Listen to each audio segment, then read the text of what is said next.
Chers frères et sœurs, ce n'est pas un discours, mais c'est un mot d'accueil.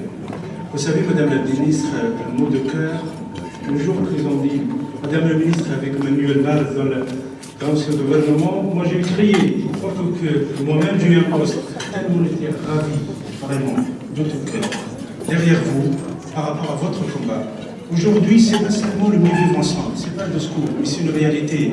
Au 93, 9-3, vous trouvez des chrétiens et des juifs et des musulmans. L'Afrique, elle est présente par rapport à la Centrafrique. Vous voyez, chrétiens et musulmans sont là. L'Égypte, chrétiens et musulmans sont ensemble. Les Coptes, hommage par rapport à nos amis Coptes. Et en même temps aussi, vous savez, Madame la Ministre, malheureusement, le montée du racisme en France et en Europe est énorme. L'extrême droite, vous savez très très bien, c'est votre combat. C'est pour cela que vous êtes l'honneur de notre soirée, l'hommage à vous, à votre combat, et nous sommes aussi derrière vous. En même temps, nous avons le Centrafrique. On est là pour soutenir. Monseigneur, il est là, l'évêque, l'imam, il est là, les deux ministres, pour montrer notre engagement, alors que moi je dans la France, pour soutenir la paix. Surtout actuellement, la situation en Centrafrique. Je rends hommage aussi d'autres ministres qui sont parmi nous, des Guinée équatoriale, le ministre de Tchad, et aussi un grand hommage au ministre de la Tunisie, c'est notre cher ministre du Tourisme, il n'est pas seulement du tourisme, mais de la tolérance. Vraiment a traduit la Tunisie dans tous ses côtés. Gerbal, nous vivons ensemble, Al-Qayrawan, la première mosquée, et aussi la cathédrale de Carthage. Elle est parmi de cette femme aussi qu'elle montre l'importance de la femme et la modernité de la femme tunisienne. Mes chers amis, ce n'est pas un discours, mais c'est un mot de cœur, et j'espère vraiment, je vous dis merci infiniment. Toda Rabba, Shukran Jazil. Merci infiniment.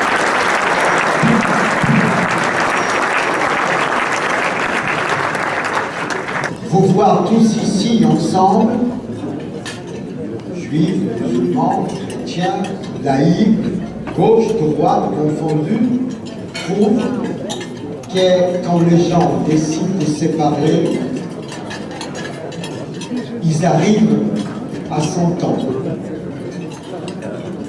J'ai toujours pensé que parler à un ami, big deal, tout le monde peut le faire.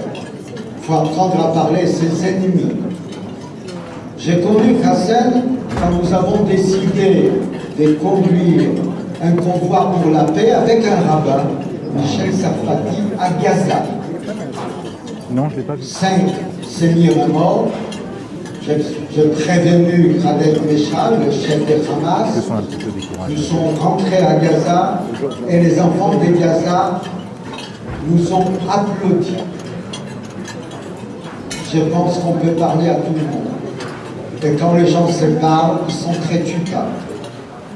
Hassan a très bien dit, il y a ici les représentants de 2 communautés religieuses de Centrafrique qui sont très tués là-bas. Mais ils sont ici. Et puisqu'ils sont ici, demain les autres s'entretueront. C'est aussi simple que ça. Nous avons décidé de piocher fort pour sortir les biens de là où il est, de les faire apparaître. Ce n'est pas simple. Vous pensez, vous êtes tous comme ça venus ici, vous mangez, c'est bon, c'est agréable. Nous avons un ministre que nous aimons, d'autres ministres venus d'Afrique. Mais il fallait préparer tout ça, concevoir tout ça. Ça aussi, c'est une aventure. Aujourd'hui, quelle aventure nous proposons aux plus jeunes que nous? J'ai dit pas aux jeunes parce que je me sens jeune aussi. J'ai dit aux plus jeunes que nous. Quelle aventure? Les grandes idéologies laïques de nos pères, de nos grands-pères, ne mobilisent plus. Mon grand-père est allé combattre en Espagne, l'Espagne qu'il ne connaissait pas. Combattre les fascistes. Au nom de quoi? De la démocratie. Qui aujourd'hui est prêt de mourir pour la démocratie? Personne. Or, il y a des jeunes qui sont prêts de mourir pour le djihad. Les objectifs ont changé. Et puisque ce sont les religions qui ont remplacé les idéologies, faisons parler les religions.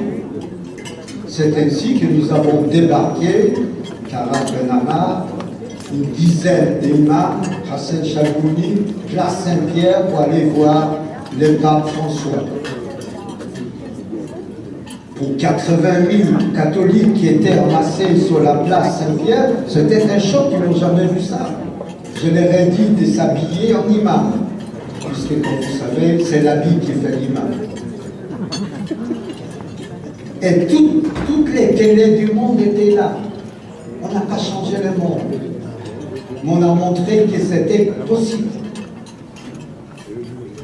Et quand 17 imams sont venus à Jérusalem, après avoir visité, rendu visite au gouvernement palestinien à Ramallah, ils sont allés Yad Vashem, en mémorial, construit en mémoire de 6 millions de juifs massacrés par les nazis.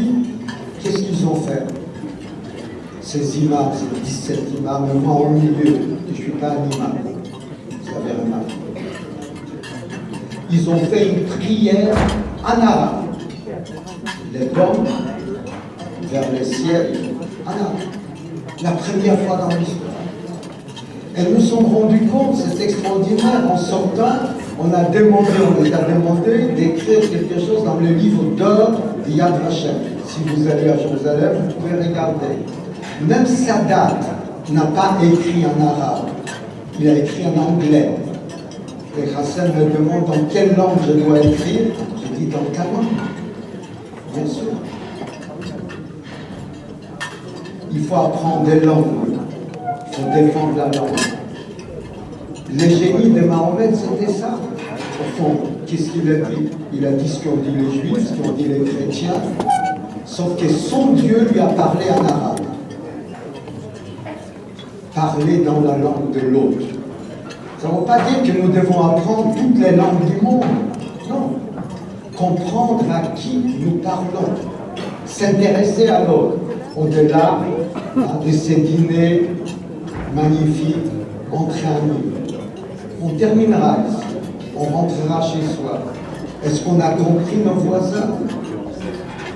Est-ce qu'on s'était intéressé à eux, à leur histoire? Tout à l'heure, j'étais profondément ému. On était devant le mémorial des Drancy, 70 000 juifs déportés, et devant, il y avait des ministres de l'Afrique noire. Qu'est-ce qu'ils pensaient en regardant ce mémorial et en parlant des juifs? Ils pensaient aussi à eux. Bien sûr. Il n'y a pas longtemps, on a parlé du génocide au Rwanda. C'est qu'une vie est une vie. Je voudrais seulement, pour terminer, notre ministre a parlé, il est demandé de parler. Merci. Il y a une phrase qu'on trouve dans le Coran et dans le Talmud. D'ailleurs, le Coran est très honnête. Il dit, quant aux Juifs, deux points. Celui qui tue un homme, c'est comme s'il tuait toute l'humanité. Et celui qui sauve un homme, c'est comme s'il sauvait toute l'humanité. Nous savons maintenant ce que nous avons à faire. Merci. Et on retrouve le même schéma. Applaudissements, mesdames et messieurs. Débat libre.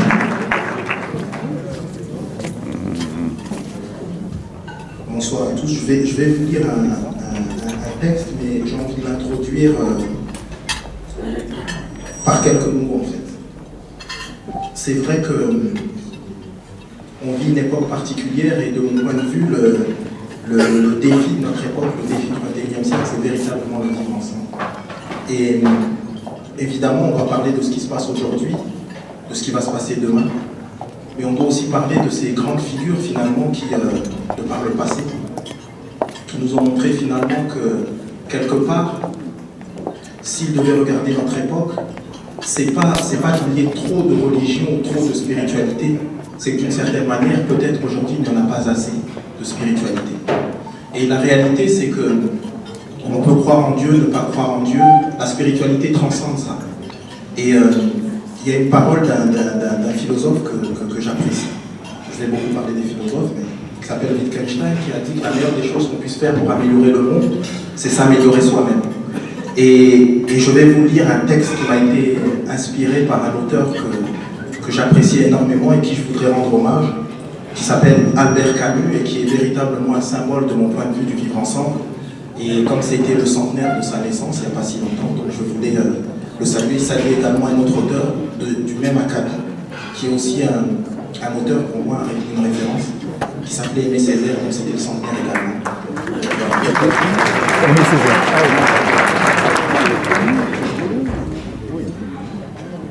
J'aimerais ici entendre le souffle du soleil parler le langage de l'aube naissante, la promesse de tous les lendemains qui chantent en chœur. J'aimerais t'en dire c'est bientôt fini, à toi qui hurle à la lune ta souffrance, la tendresse de tous ceux qui n'ont d'œil que celui du cœur, des gens qui perdent lentement leur avenir à force de se tuer au labeur, des gens qui paient comptant ce que d'autres ont commis comme erreur, des gens qui pleurent leurs rêves, tués au grand jour, recroquevillés dans l'obscur du regret, des gens qui, ayant assez de mourir à petit feu, en viennent à s'immoler. Et ces papiers, monsieur, s'il vous plaît, incessants, et c'est l'irrespect de l'humanité des gens qui ne sont pas blancs, et c'est le regard qu'on ne pose même plus à notre semblable, et c'est la dignité même qui devient une valeur jetable. J'aimerais ici entendre le souffle du soleil parler le langage de l'aube naissante, la promesse de tous les lendemains qui chantent en chœur. J'aimerais t'en dire c'est bientôt fini, à toi qui hurle à la lune ta souffrance, la tendresse de tous ceux qui n'ont d'œil que celui du cœur, des gens qui sont considérés plus petits que d'autres, des gens qui finissent par se croire plus petits que d'autres, des gens que l'on a rendus invisibles à force de dénigrer, des gens qui ont rendu leur âme même en vie à force d'être insultés, et ces gens qui meurent par tant de grand froid, et c'est l'indifférence qui fait mourir de ne plus croire, et ces gens qui vendent leur corps pour vivre, et c'est l'existence qu'ils nous vendent, qui nous brise. J'aimerais ici entendre le souffle du soleil parler le langage de l'aube naissante, la promesse de tous les lendemains qui chantent en chœur. J'aimerais t'en dire c'est bientôt fini, à toi qui hurle à la lune ta souffrance, la tendresse de tous ceux qui n'ont d'œil que celui du cœur. Mais avoir la conscience toujours au-dessus de l'appartenance. Je vous remercie.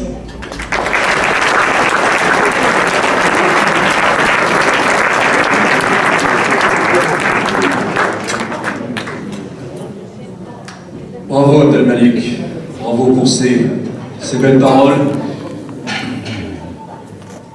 Et nous espérons vraiment que le nombre de ceux qui sont convaincus par ces paroles augmente chaque jour de plus en plus. Je voudrais appeler maintenant une autre école encore de pensée religieuse, le prêtre de l'église copte, Lucas Guillis, s'il vous plaît.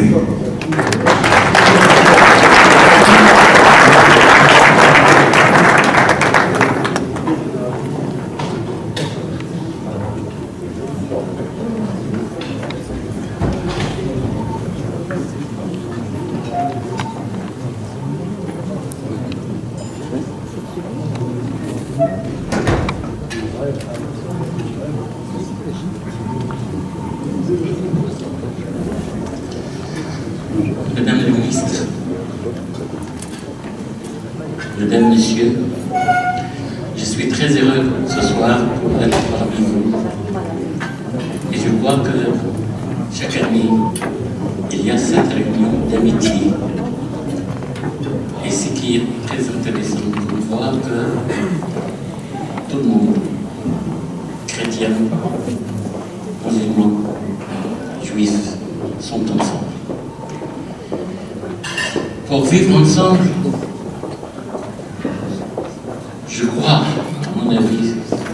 C'est une obligation. On ne peut pas vivre tout seul. On ne peut pas être isolé des autres. Il faut vivre avec les autres. Dieu est amour. Dieu est amour. On va appeler maintenant M. Joël Mergui, président du consistoire.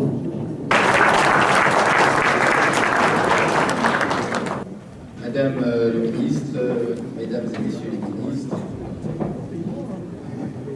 avouez, c'est un micro de chanteur. Hein. C'est le micro de Bourdin sur RMC matin. Mesdames Sur et messieurs BFM. les ambassadeurs, chers collègues responsables des institutions juives, monsieur le grand rabbin, et chers imams, cher imam Hassan Chaloumi, chers amis, chers amis, il n'était pas possible ce soir d'entendre parler de la Tunisie sans entendre parler un petit peu du Maroc tout de suite après.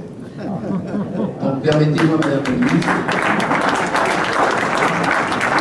ce soir de rappeler mes origines marocaines et de dire, j'espère qu'en Maroc, il y a ici aussi d'aussi nombreux Marocains qu'il y a de Tunisiens, aussi hautement représentés, même d'Algériens, bien entendu. J'espère qu'il y a des musulmans de tous les pays musulmans, et il y a ici, je vois aussi, et je dois dire à Hassan qu'il a réussi une performance, parce que le travail qu'il fait avec courage depuis de nombreuses années fait qu'il est rare de voir des représentants de toutes les institutions juives présents aussi nombreux dans une soirée. Donc c'est un rassemblement bien réussi, cher Hassan, et bien mérité pour le travail courageux que tu fais.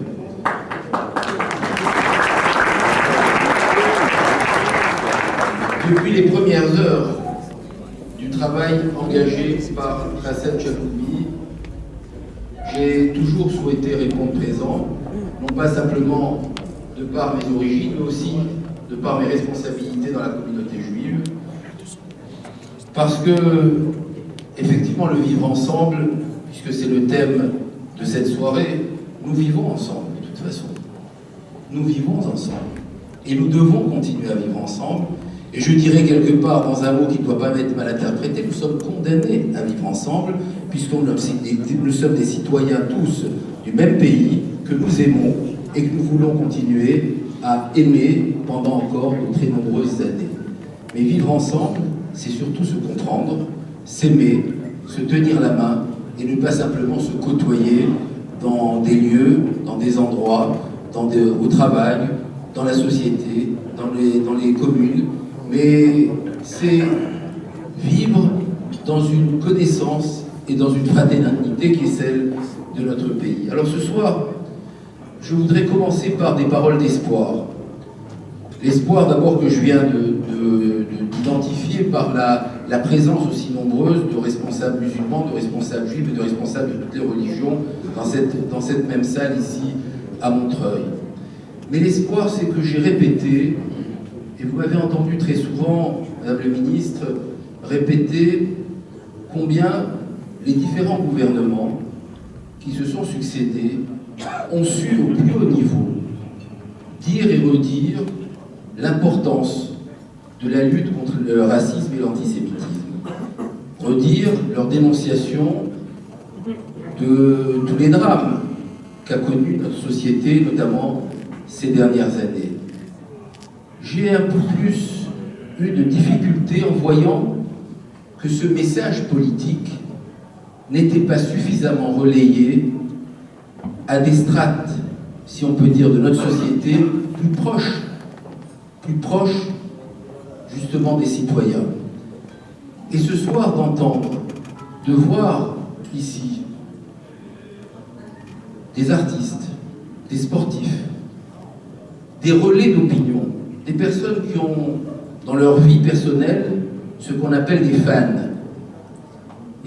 Nous avons des voix pour nous, des élus, et puis il y en a qui ont des fans. Et c'est fondamental que toutes celles et tous ceux qui ont des fans puissent davantage s'exprimer pour mieux faire passer ces messages justement de lutte contre l'antisémitisme et contre le racisme. Parce que sinon, nous nous sentons bien isolés quand nous donnons des grandes leçons et quand elles ne sont pas entendues. Et ce soir, de les entendre, de les voir, je crois que nous sommes en train de faire des pas dans notre société qui sont importants. Je voudrais dire à tous les imams présents que c'est essentiel que ce que vous faites ici, vous arriviez à le déployer à travers la France. C'est essentiel que l'exemple de Hassan al-Chalboumi soit dans quelques années un parmi tant d'autres et pas un cas particulier qui est soutenu par son courage. Et je le dis parce que ici, et je vous vois, il y a beaucoup d'amis, beaucoup de personnes qui relaient le message, mais il y a encore, et pardon de le dire, et mes origines marocaines que j'ai rappelées, ma proximité avec le monde musulman, le fait que j'ai grandi en terre d'islam, me permet aussi de dire ce que je pourrais attendre et ce que je pourrais ressentir. Je sais, parce qu'au Maroc, et vous avez rappelé la Tunisie, mais au Maroc, juifs et musulmans ont vécu, ont grandi ensemble dans une fraternité réelle qui reste une nostalgie. Il y a quelques jours, il y avait les journées du judaïsme marocain où nous rappelions ce que nous vivions. Pour cela, je m'autorise à dire que peut-être qu'il est important qu'on entende davantage d'imams, davantage de relais d'opinion dans le monde musulman, davantage de tous ceux qui savent ce que c'est que l'amitié, ce que c'est que la fraternité, pour que ces combats qui sont ici, ces exemples que vous donnez, puissent être relayés partout en France et partout en Europe. Et là, nous aurons franchi un grand pas. Il y a tant de choses qui peuvent nous unir. Il y a effectivement, nous avons parlé de la tolérance, nous avons parlé de la réussite. La réussite, c'est aussi quand on arrive de différents pays, quand on a été déraciné, c'est d'avoir dans notre culture et dans notre éducation, de nous dire parce que nous avons été déracinés, parce que nous n'avions pas les moyens, nous avons le devoir de réussite. La réussite, parce que nous avons été déracinés, est essentielle. C'est-à-dire, on ne peut pas être dans le prétexte de dire parce que nous sommes en difficulté que nous devons céder à la tentation de la violence. Non, au contraire, parce que nous sommes en difficulté, nous devons céder à la volonté de réussir. Ça, c'est aussi les messages que nous devons passer à nos enfants, à notre jeunesse. Et enfin, je finirai par des combats que nous avons en commun. Celui de la liberté religieuse, celui de pouvoir respecter notre culte. Et nous nous sommes retrouvés à de nombreuses reprises sur des attaques qui, effectivement, sont venues toucher juifs et musulmans. Nous sommes ce soir dans un dîner, et je vous en remercie, qui est cachère, et qui permet aux musulmans et aux juifs de partager la même table. Si notre société continue à devenir folle et à vouloir remettre en cause des fondements de notre identité, c'est-à-dire la possibilité de continuer à faire de l'abattage rituel et à permettre à tous ceux qui ont des convictions de manger en fonction de leurs convictions, eh bien nous aurons une société qui risque d'exclure une partie de ceux qui doivent apporter une foi et une croyance pour faire avancer notre société. Et ce combat, même s'il y a des nuances entre l'abattage rituel, kasher et halal, ce combat nous l'avons en commun. Quand en Europe, on a entendu vouloir assimiler la circoncision à des mutilations, là aussi, nous nous sommes sentis ensemble attaqués. Ça veut dire que nous avons le choix, soit de laisser ceux qui veulent que juifs et musulmans s'affrontent, soit ceux qui veulent, et je pense ici, vous en êtes tous les ambassadeurs, que nous nous tenions la main pour que notre société puisse continuer à avancer. Et pour cela, ça veut dire qu'il faut que davantage d'hommes et de femmes aient le courage de dire les choses, qu'ils soient protégés s'il le faut, pour qu'ils puissent le dire, parce que nous ne pourrons pas avancer si nous ne savons pas passer un message à nos enfants. Rien ne pourra se faire si l'éducation des jeunes continue ou risque d'être une éducation de l'exclusion. Alors, nous devons continuer ensemble ces différents combats. Je suis persuadé, j'espère, que l'expérience, l'exemple qui est donné depuis ces dernières années fera des émules, continuera à faire des études à travers la France pour que, effectivement, le message d'amour qui peut être donné, le message de dénonciation, effectivement, des dérives d'un islamisme radical, notamment, qui a tué ces dernières années, que vous avez su dénoncer avec courage, qu'il puisse continuer à être dénoncé pour que, justement, nous puissions nous tenir la main, continuer à être ensemble dans cette belle société, dans ce beau pays, avec des messages qui resteront ces messages de fraternité et d'amour. Merci.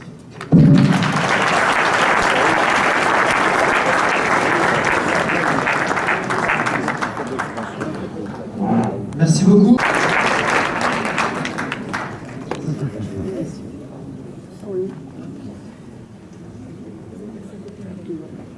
Merci à tous. Moi, je n'avais pas prévu non plus de prendre la parole, donc je vais faire très court. Pour une fois, une femme politique fera un discours très court. Vous voyez, une fois n'est pas coutume. Je voudrais remercier Tarek Ben Ammar et surtout Hassan Chalgoumi de nous avoir permis de participer ce soir à ce dîner fraternel. Saluer Madame la Ministre, chère Christiane, qui est une combattante et une combattante du respect, de l'antiracisme. Et je crois que Christiane a été très courageuse cette année. Elle a fait face à beaucoup d'attaques. Et je voulais lui dire, en tant que membre de l'opposition, en tant que femme, en tant qu'amie en dehors de la politique, je peux le dire, je voulais lui dire que vraiment, je voulais saluer sa dignité et je voulais saluer aussi son courage.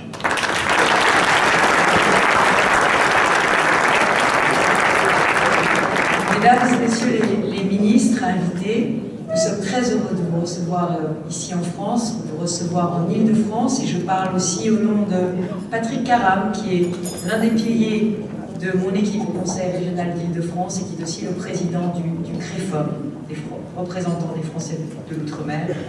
Je voudrais dire à tous les présidents d'associations cultuelles, à tous les représentants des cultes, je voudrais dire à toutes les personnalités qui sont ici ce soir que je crois que c'est la même cause qui nous rassemble tous. Et je voudrais juste vous raconter une petite anecdote. Comment j'ai rencontré Hassan Chalgoumi.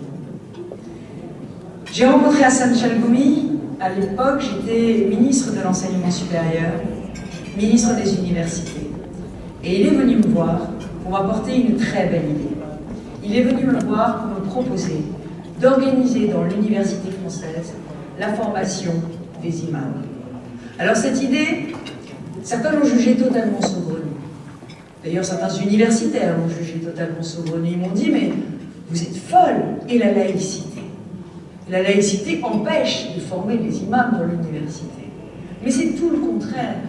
C'est tout le contraire, et c'est ce que Hassan Chalgoumi avait très bien compris. C'est qu'en réalité, si on veut pratiquer une religion d'ouverture, une religion qui comprenne nos principes républicains, une religion qui s'inscrive dans le cadre de nos lois.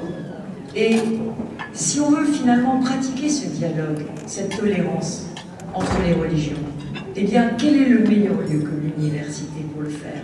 Alors je parle devant de grands intellectuels français, Marek Alter, des sociologues, donc des hommes de savoir.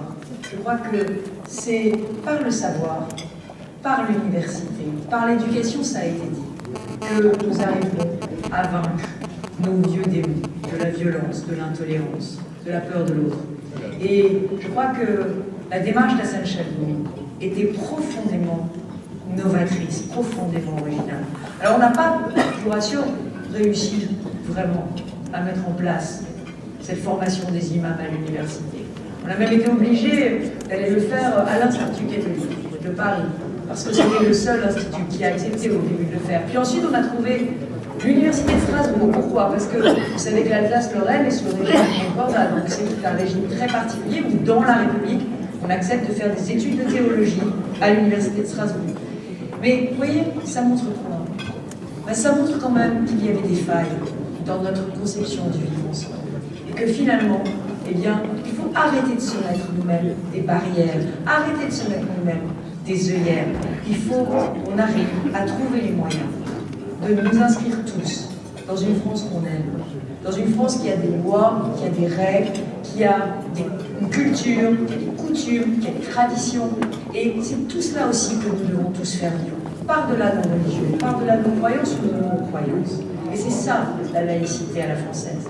C'est aimer la France, c'est la respecter, et en même temps, c'est que la France vous aime et vous respecte. Et moi, c'est vraiment le message que je voulais vous faire passer aujourd'hui. Alors, je sais que Isaac Newton a eu une parole qui, moi, m'a marqué. Il a dit « Les hommes construisent trop de murs et pas assez de ponts ».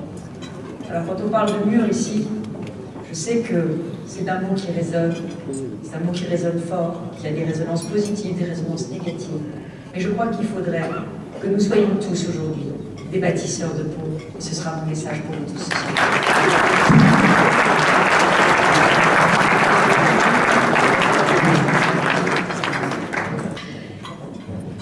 Mesdames et messieurs, Madame la ministre, chère Valérie Pécresse, Mesdames et messieurs les ministres des délégations étrangères, Mesdames et messieurs les ambassadeurs, les ambassadrices aussi, j'espère, Mesdames et messieurs, alors je sais qu'il y a des imams femmes, je ne crois pas qu'il y en ait dans la salle. Non, il n'y en a pas, rabbin femme. J'ai envie de saluer quand même donc les futurs éventuellement.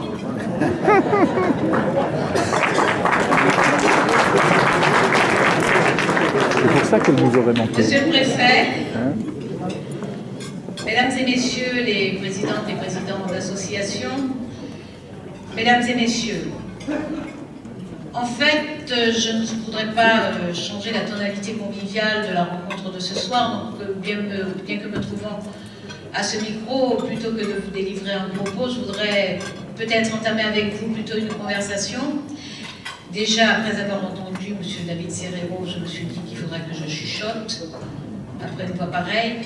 Mais voilà, entre la convivialité, la conversation et le chuchotement, je voudrais juste partager avec vous quelques interrogations. D'abord, dire que cet après-midi, pour celles et ceux qui étaient avec nous à Drancy, et c'était le cas de la plupart d'entre vous, nous avons partagé un moment de recueillement à la mémoire des victimes, femmes, enfants, hommes. Nous avons surtout eu le bonheur particulier de partager ce moment de recueillement et d'émotion, de forte émotion, avec ces délégations venues de pays amis. Nous avons éprouvé cette émotion, d'abord bien sûr devant le mémorial, d'abord devant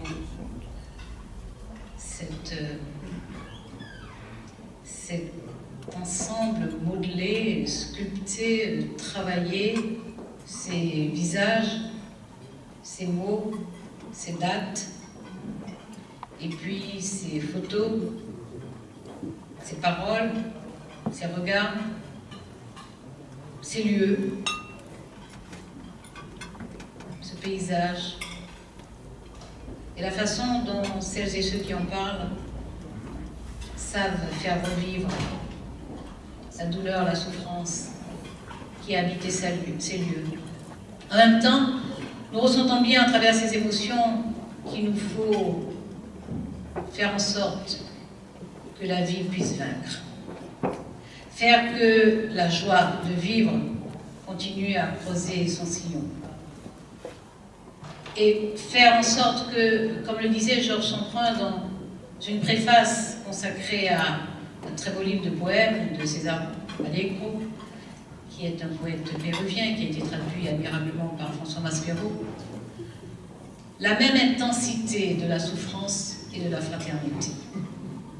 C'est en tout cas ce qui m'a habité cet après-midi à partager ce moment avec des personnes si différentes, qui ont des croyances, semble-t-il, différentes, mais qui savent se retrouver en fraternité lorsque la question est celle de la dignité humaine, lorsque la question est celle de la façon dont on répond de l'autre, de la vie de l'autre, de la vie du prochain, de l'existence du prochain.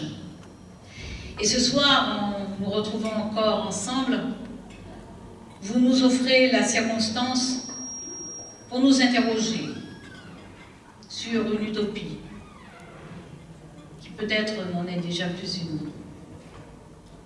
Plus que l'œcuménisme, est-ce que le dialogue interreligieux ne serait pas une utopie? Ou mieux, est-ce que le dialogue interreligieux est une utopie? On sait ce qu'est l'utopie depuis que Thomas More a inventé ce concept, grand humaniste, qui rêvait d'un régime imaginaire dans lequel le roi serait élu, les membres du clergé seraient élus, ils partageraient tous leurs biens et l'évangile serait la loi suprême. Je ne vais pas m'appesantir sur le sort qui a été réservé à cet humaniste, martyrisé par le roi Henri, exécuté, béatifié néanmoins par l'Église catholique, malgré ses intentions, canonisé par la suite. Ce qui est intéressant, c'est de voir quel est le chemin qui a été parcouru par l'utopie par la suite. Et on pense à Charles Péguy avec sa République sociale universelle. Son désir de lutter contre ce qu'il appelait le mal universel, en indiquant que le seul moyen de lutter contre ce mal universel, c'est à la fois l'héroïsme et la sainteté. Nous vivons des temps où cet absolu ne nous est plus familier. Et ça n'est pas forcément totalement tant pis. C'est peut-être aussi un peu tant mieux que nous ne vivions pas un temps d'absolu. Mais cette façon de penser le monde, de s'interroger sur soi, sur ses engagements, sur ses devoirs, parcourt le temps, parcourt l'espace. Je voudrais en un court voyage vous ramener au continent d'où je viens, où je suis née, en Amérique du Sud, et au rapport de la religion à la vie sociale, à la pauvreté. Cette théologie de la libération, qui a été d'ailleurs particulièrement symbolisée par Don L.D.A. Camara, cette théologie de la libération, qui disait que sur ce continent, en Amérique du Sud, dans cette Caraïbe, où les religions monothéistes se retrouvaient, mais où les cultures avaient d'une certaine façon pénétré ces religions, où ces religions coexistent avec le vaudou, la santeria, le candomblé. Cette théologie de la libération se sentait concernée par la situation des plus démunis, des plus humbles, des plus vulnérables, des plus fragiles, et s'interrogeait sur la pauvreté. Et dans L.D.A. Camara, ainsi que d'autres prêtres, organisaient des communautés de base et travaillaient, œuvraient au développement économique et à la justice sociale. Il avait cette parole extraordinaire qui contient une contradiction qui nous interpelle encore. Il disait, si j'aide un pauvre, on me considère comme un saint. Si je demande pourquoi le pauvre ne peut pas se nourrir, on me traite de communiste. Autrement dit, si la religion se contente de la charité, si la religion glisse, y compris à son insu, en surplomb, apportant des réponses toutes faites, mais ne mettant aucun terme à la dépendance, cette religion-là, peut-être, n'arrive pas jusqu'au bout d'elle-même. Au-delà de ce continent, je vous disais que ces interrogations traversent l'espace et le temps. En Afrique, je pense par exemple à Desmond Tutu, archevêque anglican, qui a lutté résolument contre l'apartheid et qui refuse les inégalités, refuse les injustices, vient au secours des pauvres, mais ne ménage pas ses critiques. Si nous poursuivons en Asie, je pense à Carlos Bello, au Timor oriental, et son courage. Vous avez sans doute en tête le Dalai Lama pour le Tibet, encore que je ne sais pas si la querelle est close, quant à savoir si le bouddhisme est une religion ou une philosophie. Et si j'ai pris ces exemples, c'est parce qu'ils ont été tous les trois prix Nobel de la paix. et que cet engagement confessionnel, cet engagement religieux, est un engagement dans l'espace temporel, dans le monde séculier, dans l'univers de la vie concrète, de ses réalités, de ses insuffisances, de ses défaillances. Ce qui nous rappelle simplement que, indépendamment des divergences qu'il y a pu y avoir entre les religions, peut-être par rapport au texte fondateur, je ne les connais pas assez pour en juger, mais sans doute par rapport à quelques épisodes historiques. Indépendamment de ces divergences, indépendamment des antagonismes que parfois certains ont cru devoir faire vivre, il y a dans le fond même de la religion, à travers son étymologie, pendant quelques siècles, on a considéré que la religion signifiait relire, et puis on a évacué cette interprétation de Cicéron pour considérer qu'elle signifiait relier. Que la religion relie, mais elle ne relie pas seulement dans le monde spirituel, elle doit relier dans le monde temporel. Parce qu'elle doit prendre sa part dans l'émancipation de l'individu, elle doit prendre sa part dans la préservation de la dignité. Et je ne sais pas ce que permettent les textes fondateurs, mais je sais ce que des théologiens sont capables de faire. Et ce qu'ils sont capables de faire entre eux, de confessions différentes, ce qu'ils sont capables de faire avec les laïcs. Et le XXe siècle les a mis à l'épreuve. Ils ont su construire des réponses face à cette mise à l'épreuve. Je pense notamment à la création du monastère de Thésée, créé à la frontière, la ligne de démarcation entre la zone occupée et la zone libre, par des protestants suisses, autour du frère Roger, proche du catholicisme, et qui accueille aujourd'hui encore des croyants et des non-croyants. Et c'est bien là le nœud. C'est bien là le nœud. Est-ce que, comme disait Aragon, entre ceux qui croient au ciel et ceux qui ne croient pas au ciel, nous avons des choses communes? Oui, nous avons notre commune humanité. Et quelle que soit l'interprétation que nous donnons à la création du monde, à l'existence du monde, à l'évolution du monde, nous avons notre commune humanité. Et c'est elle qui doit et qui sait, parfois, tout transcender. À la base de la construction de l'Europe, il y a aussi de fervents croyants, si on regarde de près leur vie. Évidemment, Robert Schuman, qui était allemand d'abord, français ensuite, Konrad Adenauer, l'allemand, Alcide de Gasperi, l'italien, c'était de fervents catholiques qui s'affichaient comme tels, mais qui ont su, au-delà de leur parti démocrate chrétien, allier, mobiliser, convaincre d'autres croyants et des non-croyants. Autrement dit, l'œuvre qui nous appelle face aux circonstances est une œuvre qui nous demande, qui exige de nous d'être capable de dépasser nos convictions profondes, nos certitudes, nos croyances, nos singularités, de les dépasser et de montrer que nous sommes capables de bâtir ensemble. Nous avons tort de penser que la jeune génération n'est pas sensible à ces interrogations. Il suffit de regarder autour de nous. Ces jeunes qui savent se mobiliser sur de belles et grandes causes. Ces jeunes qui savent nous interroger, nous interpeller, nous mettre en cause. Et ces jeunes qui savent aussi prendre des initiatives, agir. Ces jeunes qui vivent déjà dans le tourment du monde et qui refusent de s'accommoder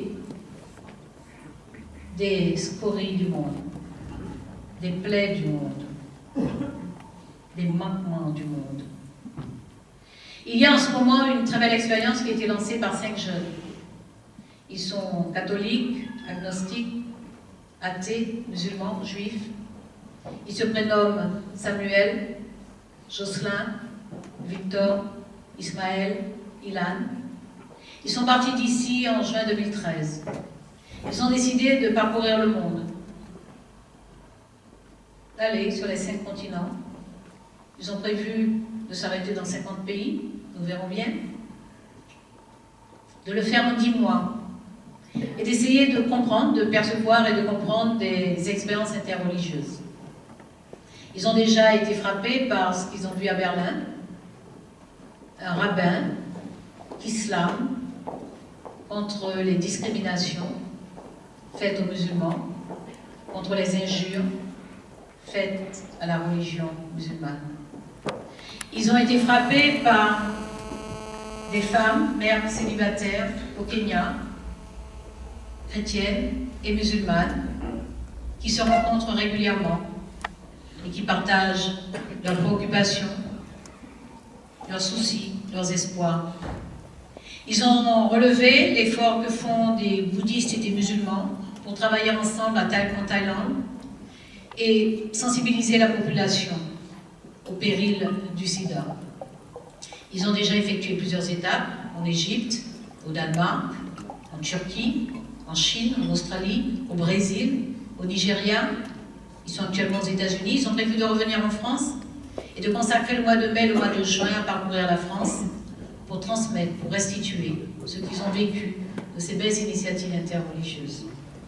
Voilà cette belle jeunesse qui nous dit que si nous savons, nous, ouvrir le chemin lumineux dans lequel ils peuvent s'engager, ils y mettront plus de lumière encore, plus de courage encore, plus de force encore, et qu'ils feront que le monde leur ressemble, qu'ils débarrasseront le monde de nombreuses cicatrices, de nombreuses purulences.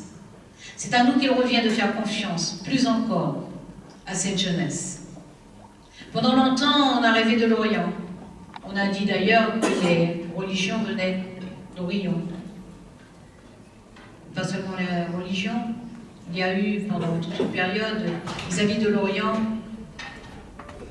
une fascination face à un charme sans doute incontestable, un envoûtement même, à telle enseigne que lorsque les francs-maçons ont cherché un nom, ils ont choisi, pour une loge en tout cas, le Grand Orient de France.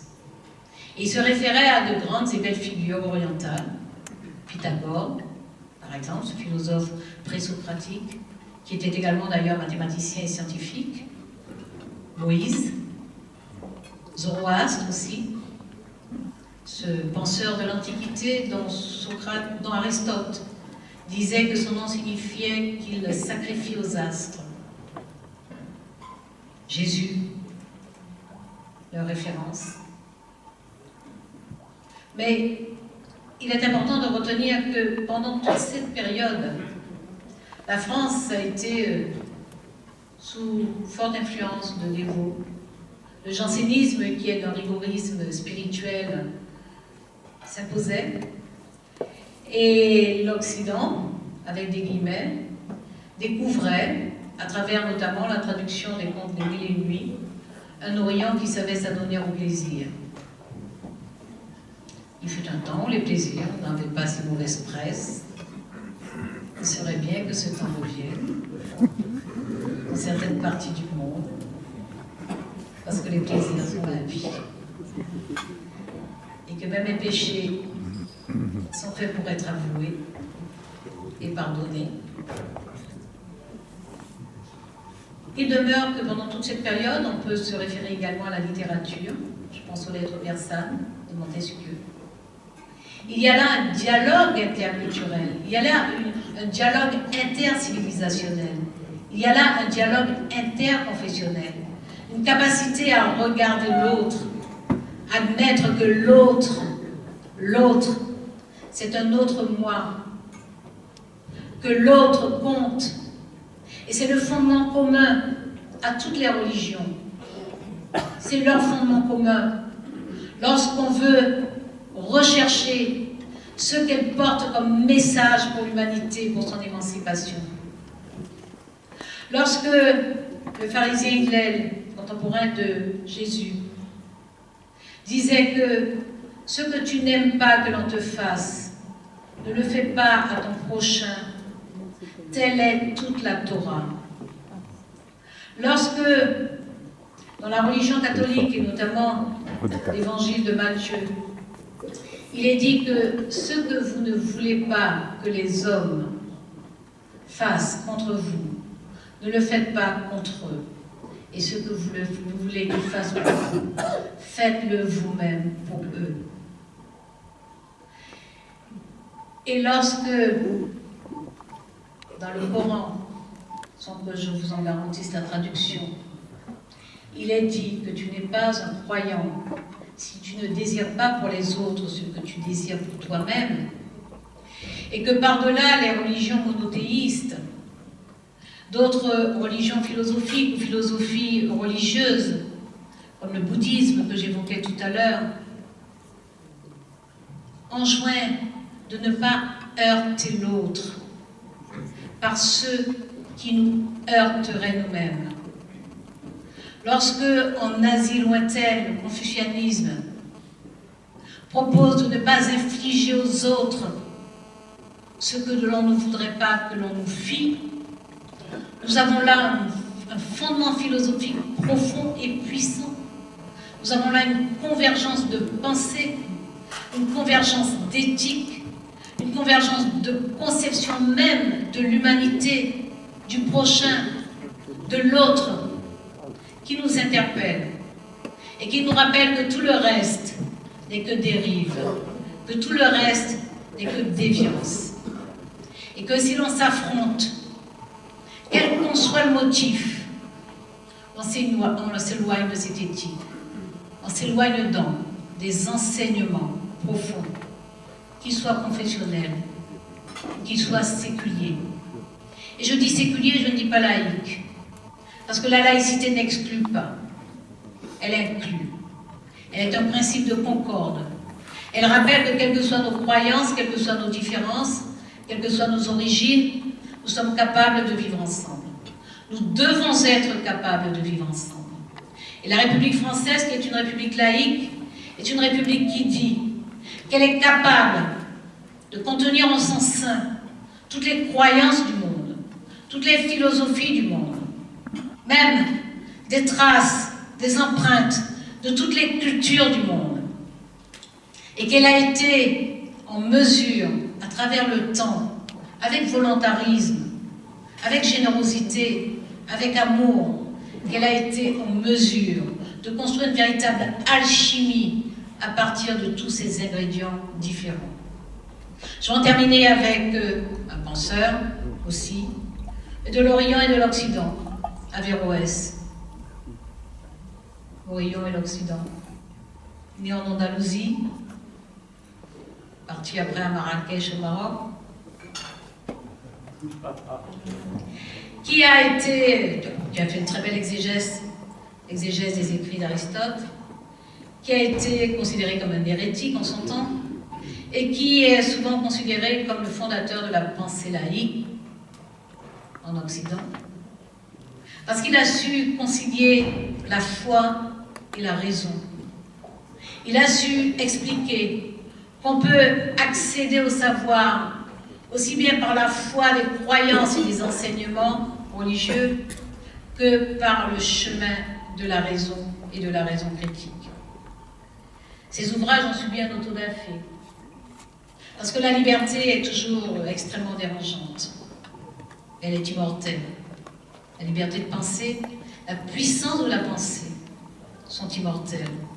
Et c'est pour ça qu'aujourd'hui encore, nous bénéficions de ces enseignements. Et Averroès disait que l'ignorance mène à la peur mène à la haine, et la haine conduit à la violence. Voilà l'équation. Il y a comme une résonance avec ce propos de Condorcet, qui affirmait que même sous la constitution la plus libre, un peuple ignorant est esclave. Merci à vous d'avoir passé cette soirée ensemble, là, et de m'y avoir associé. Merci à vous, chaque jour, Imam, Marek, Tarak, Benamar. Merci d'avoir pris cette très très belle initiative. Merci de nous obliger à nous voir, à nous parler, à nous arrêter un instant, à nous parler, à nous regarder et à transporter à travers nos regards l'estime que nous avons les uns pour les autres et à ne pas nous sentir diminués d'être capables d'aimer les autres. Merci.